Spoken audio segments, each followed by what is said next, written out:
Hello guys, bali napadaan nga pala ako dito sa isang second hand shop ng mga damit dito sa kilala sa Japan na Second Street. Bali, nahihilig ba kayo sa mga branded na damit at lalo na yung Carhartt? Bali dito marami guys sa Second Street.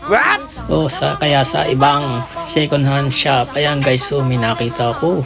Mukhang napakaganda at ayos pa, hindi masyadong gamit guys. Ayan, Carhartt. What? Bali, winter na ngayon guys, kaya puro jacket ang makikita nyo guys. Oh, grabe.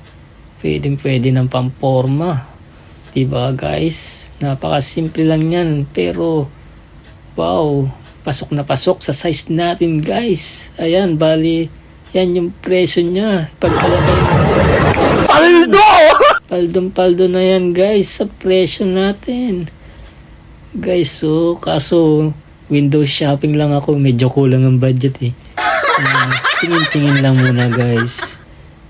Pag may budget na, try nating balikan. Kaso minsan, wala na pala. Aray! Aray ko! Ayan guys, oh. Diba? Yan ang mga addiction dito sa Japan guys. Mga bisyo guys. Ayan o. Tamang bisyo lang.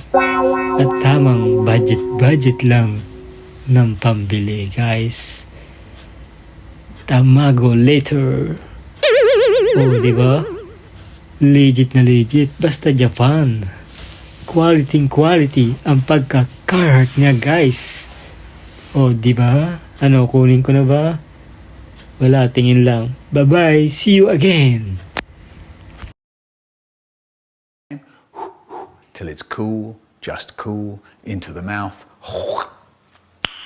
Nice.